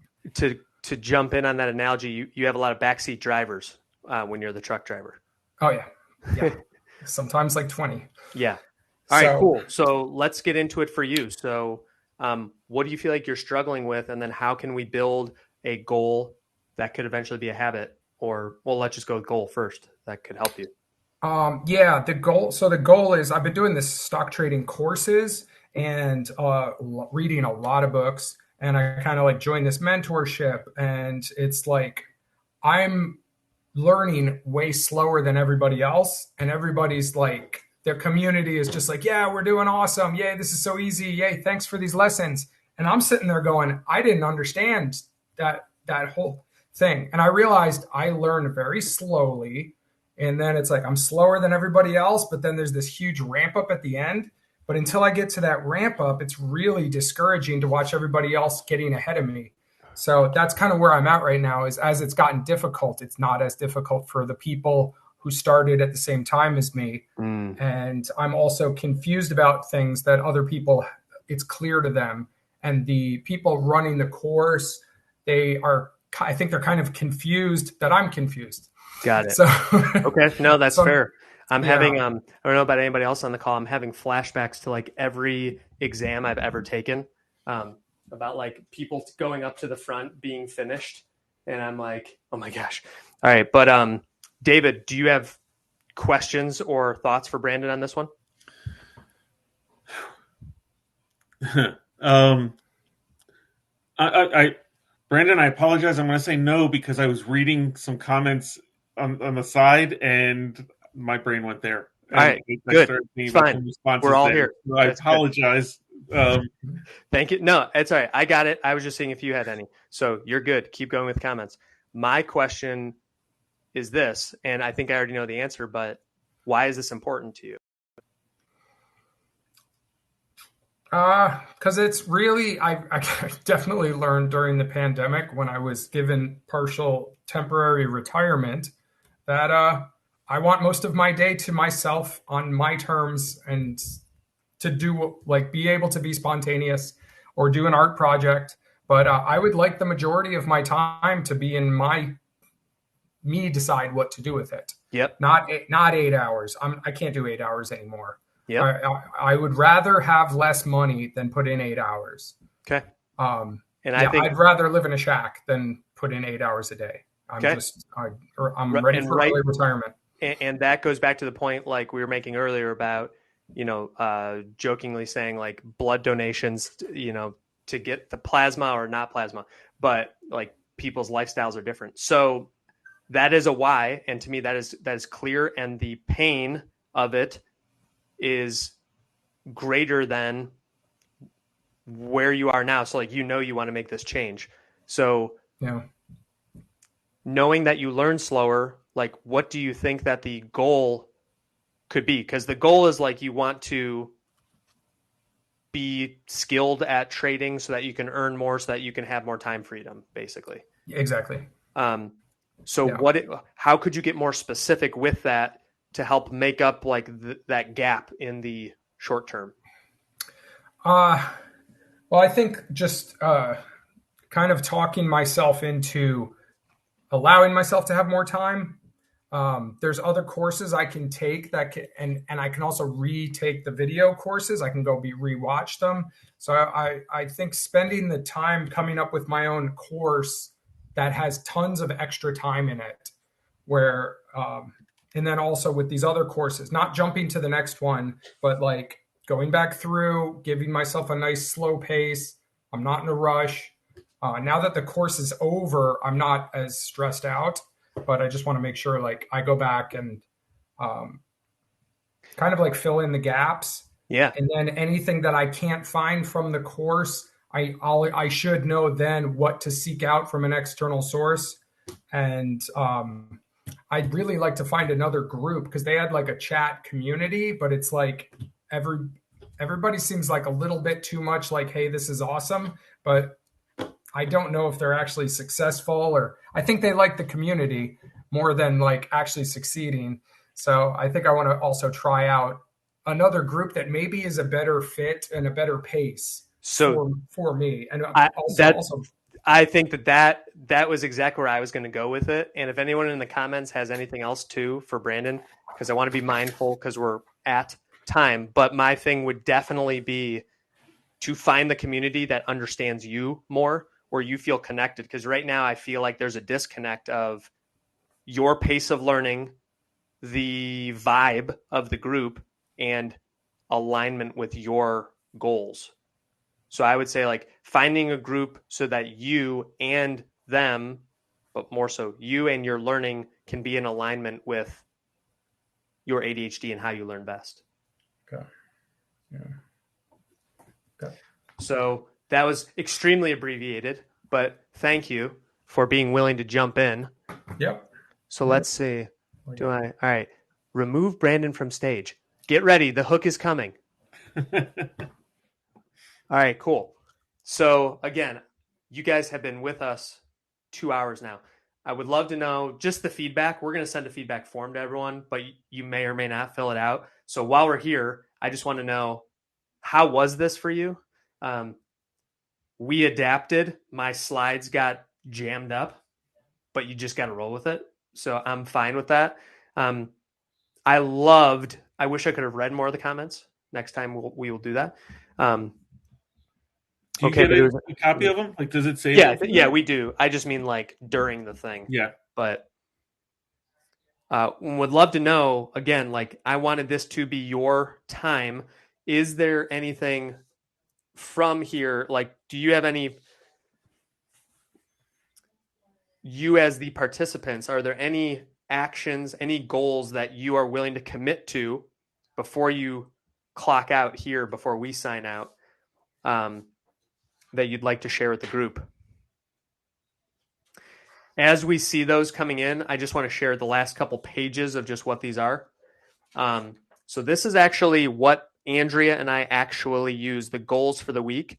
So this is just really helpful, where the 3 boxes are the goal, did you add it to your calendar, and what is the date and time that it's due by. So that's just, I have found it to be helpful, so I wanted to share that. And then this one I'm really excited about. This is the last page. It's actually a checklist of building your goal. So accountability is the key. What are my goals? What's the objective? Why is it important? How did I get stuck? Or why am I stuck? How to get unstuck? How to remind myself, set a time, and then get support. Oh, David, okay. You were asking the other Ryan what his question is. I was. Cool. All right. Myra says it's amazing. She has tools she can use. Say calendar again, your Ohio accent. Calendar. This is coming from Ryan Edwards, who has a Maine accent. But I understand the way I say mom. It sounds very Ohio, I've been told. Cleveland. It's funny. Okay. Anybody else? Anything else for the good of the order? I know we're kind of at time, but I just want to see what else, if you have anything, David. Ryan had said he had a question for the group. I'm curious what that question is.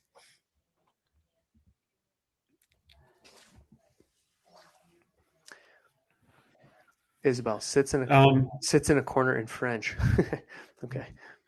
I will throw one other thought out, which is, it's something that occurred to me.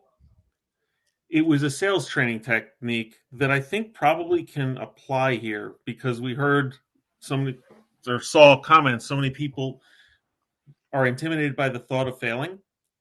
And in sales, we get a sense of, okay, if I make 100 cold calls, I might get one person who has a conversation with me.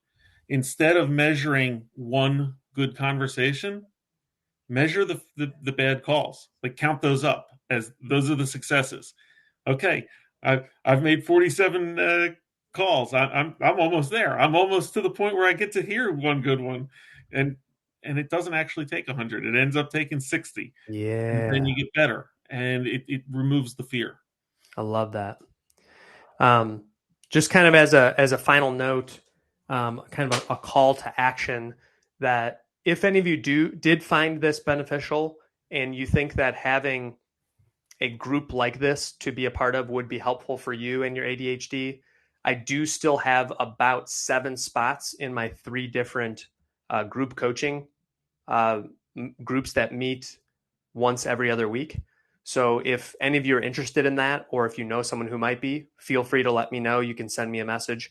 But I just want to thank everybody for spending the time with us. Again, just all the support that I've gotten and just being able to give back to you and to have this be my full-time job is living proof that even though you have ADHD, you're not broken, you're not stupid, you just learn and you think differently. And ADHD is not who we are, it's just part of who we are. So I hope that you can remember that. David, were you going to say something? It's a role. Yeah. That's something that it keeps on coming to me through this. I want to talk to you more about it afterwards. Yeah. But role versus identity. Right. And separating them and understanding that what we are is not who we are. And our value is unaffected by that. Absolutely. I love that. And I'm looking at, I think that it's really important what Ryan's question was, because I saw it. I find that most of the world just doesn't understand ADHD. I'm having a difficult time getting people to understand that their approach is as big of an issue as ADHD is. What resources are there to assist? So Ryan, my answer is my answer. It is not right. I will also argue it's not wrong. It's just what's for me. And I think that there's going to be a different answer for each person that works for them. I don't think that I can worry about what I can or can't control how the world takes on ADHD. I tend to be a competitive person, so I look at it as, okay, if this is the world, how can I challenge myself to overcome it? And how can I beat it? These are the circumstances. What can I do to make the best of it? And certainly that doesn't mean I don't want to educate. My son is ADHD also. I want him understanding it because I want him to have more tools earlier in his life that allow him to be more successful. But and there are resources. That's not to say there aren't. And for that, I'll say that Ryan is going to be much more effective, much more knowledgeable than I am. But I think that part of the solution is saying it is what it is. The world isn't going to change. We just take responsibility for being ourselves and accepting that that's not an indictment of us. And if they don't know, that's their karma. What I do is mine. No, I like that. And I'd be happy if he wants to follow up. We can talk more about that too. Myra, you had asked, please repeat that. You want us to repeat that, but I don't remember what that was. So if you have any further thing around that, but also if there's any closing comments, would just love to know if there's any feedback or any other thoughts about what you liked, because we're going to get ready to sign out here, but I just want to give one last chance for anyone who didn't say anything yet. My identity. Oh, yeah. David, that was you. My identity is not tied to. Okay, so I'm going to give if it's okay, Ryan, I'm going to give the abbreviated version of this. You and I have talked about it. So yeah. Okay. As long as abbreviated is really abbreviated, because I want to cut it soon so that everyone can. Okay, so there are 2 things. There is our identity. It's who we are, our self-concept, like what makes us us. And then there is our roles. Our roles are: I'm a father, I'm a son, I'm a brother, I'm a businessman, I'm an athlete, all those different things. I'm somebody with ADHD. Mm-hmm. And those are all roles. As human beings, we suck at taking something that happens in a role that isn't perfect and applying it to our value as a human being. Yep. But they aren't the same. And the best analogy is if you take a $20 bill, clean and crisp, from the mint, how much is it worth? It's worth $20. If you fold it in half, how much is it worth? It's still worth 20. If you crumple it up and throw it in a puddle, how much is it worth? It's still worth $20. If you rip it in half, tape it back together, what's it worth? It's still worth $20. It doesn't matter what the role is. It doesn't matter what the experience is. The value doesn't change. And we need to be our healthiest selves, we need to keep them separate. That what I am by role has nothing to do with my value as a human being, my identity. Boom. And that isolation is what protects us from a failure impacting our self-worth. That's a good mic drop moment. So I'm going to leave it on that. Well, I guess the very last thing will be thank you again for the time and investing that with us today, spending it with us. And I want to let you know, if you haven't heard it today, I love you. So I love you, David. Thanks for being here. I love you, brother. And thanks to everybody else. And let me know if I can help you. Okay, everybody, have a great night.